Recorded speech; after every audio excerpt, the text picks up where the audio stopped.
The moment officers opened the door, the smell told them something was wrong. Not clutter, not trash, death. The kind of smell that doesn't fade, doesn't confuse, and doesn't lie. The kind that settles into walls and lingers long after a body is gone. The apartment didn't look abandoned. It wasn't ransacked or staged. The living space was messy in a lived-in way. Food containers stacked near the trash, personal items left out in plain sight, trash that built up slowly, over days and weeks, not overnight. Nothing felt rushed, nothing felt interrupted. The space didn't feel frozen in time. It felt active, recently used, recently occupied. Investigators moved further inside, following the smell as it thickened with every step. Then they reached the bedroom. Her body had already begun to decompose. Enough time had passed to complicate everything investigators would later try to prove. Time had erased clarity, softened edges, and blurred timelines. But even then, some details stood out immediately. Details that couldn't be ignored. Her fingernails were clipped short, too short, not neat, not routine, clipped down unevenly, as if someone didn't want what was under them to be found, as if evidence had been considered. There were no obvious signs of forced entry, no broken locks, no shattered furniture, no signs of a struggle that would immediately demand answers. At first glance, this could have been written off as a tragic death behind closed doors. But the apartment didn't feel like a closed chapter. It felt like someone had stayed. When he spoke to police, his story was simple, clean, convenient. He said they had broken up weeks earlier. He said he moved out shortly after, and he claimed they hadn't been in contact since. According to him, whatever happened inside that apartment no longer involved him. But the scene told a different story. The condition of the apartment didn't match someone who had moved out weeks ago. The mess wasn't old.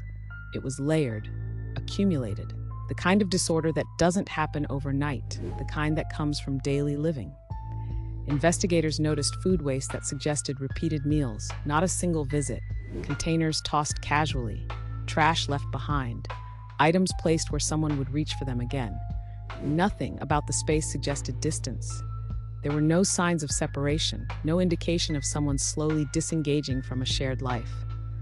What investigators saw instead was continuity, familiarity, lay it out piece by piece.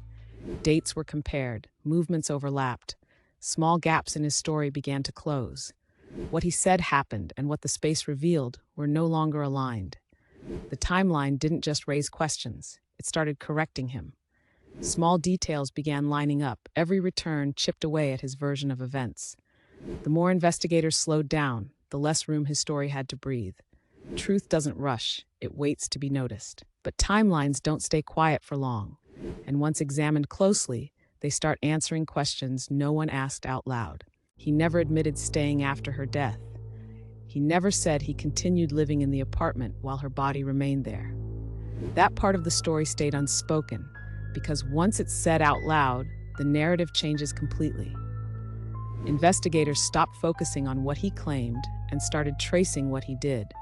They followed the small details people forget about, the routine, the ordinary things no one thinks to lie about. Fast food receipts placed him near the apartment after her estimated time of death, not once, multiple times, across multiple days. These weren't quick drop-ins. They weren't moments of passing through, they were patterns. Someone was eating there, sleeping there, living there. Investigators noticed something else. The visits weren't random. They followed a routine, same locations, same timing. The kind of repetition that only happens when someone feels comfortable. Comfortable enough to stay late, comfortable enough to return the next day, comfortable enough to keep living as if nothing had changed. That's when the story stopped being about what he said and became about what he couldn't explain. Investigators noticed the visits followed a rhythm. Same locations, same times. Days apart, then days in a row. That kind of repetition doesn't happen by accident. It happens when someone is comfortable. Comfortable enough to stay late. Comfortable enough to return. Comfortable enough to keep living life in a place that was supposed to be empty. He said he left. The evidence said otherwise. The medical examiner narrowed the window of death, not to an exact moment, but to a period of time, and that window overlapped perfectly with the time he claimed he no longer lived there. That's when timelines stop being neutral and start becoming traps, Because if she died during that window, then he didn't leave when he said he did. He stayed. And if he stayed, then he knew. The timeline forced a question no one could avoid.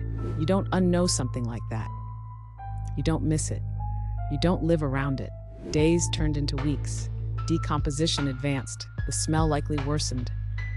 The apartment changed in ways that can't be explained away or ignored. Walls absorbed it. Furniture held it. The space itself told the story of time passing. And still he remained. Not leaving in grief, not fleeing in panic, not acting like someone who had just lost the person he shared that space with. Only when the truth became impossible to ignore did he finally leave the apartment. Not because of sorrow, not because of fear, but because time had done what lies couldn't, made the truth visible. And when he left, he didn't take her with him. He took his story, his timeline, his excuses. He left her behind. That's when someone else entered the timeline. Not through paperwork, not through forensics, through memory. A neighbor came forward, someone who remembered seeing him enter the apartment during the same window investigators were now focused on. She remembered because the moment was anchored to a meaningful date, a personal marker, something she wouldn't confuse, something time wouldn't blur. It wasn't a vague recollection. It wasn't a guess. She was certain. She said he didn't look rushed, didn't look startled, didn't look like someone returning briefly or checking on something left behind. He looked comfortable, familiar, like he belonged there. He walked in the way people do when they know the space, when they expect to stay, when they aren't worried about being seen. Her statement didn't stand alone. It aligned with the receipts, aligned with the medical examiner's timeline, aligned with the condition of the apartment itself. Every piece reinforced the same conclusion. This wasn't coincidence, it wasn't misunderstanding, and it wasn't a one-time mistake. It was presence. That's how lies unravel. Not with one dramatic reveal, not with a single witness, but with consistency. A pattern that refuses to break. A timeline that keeps pulling the same name back into focus, no matter how many times he tried to step away from it. As time passed, injuries became clearer. Bruising beneath the skin, indicators that didn't match a natural death, signs that suggested force. Investigators also found bleach residue throughout the apartment. Blood traces that had been scrubbed but not completely removed. Cleaning had occurred after death. Not frantic, not random, selective. The apartment was messy, but certain things had been wiped down. That's not confusion, that's intent. There were also signs the body had been disturbed after death. Evidence inconsistent with emergency aid or shock. Control didn't end when her life did. One officer refused to let the inconsistencies slide. He didn't chase new theories. He went back to what was already there. Receipts, witness statements, forensic findings. He rebuilt the timeline slowly, piece by piece. Not looking for something dramatic, just looking closer. The suspect said he left, said he wasn't there, said the timeline didn't include him. But timelines don't care about statements. When everything was laid out, the story shifted. The nails didn't match the explanation. The blood wasn't where it should have been.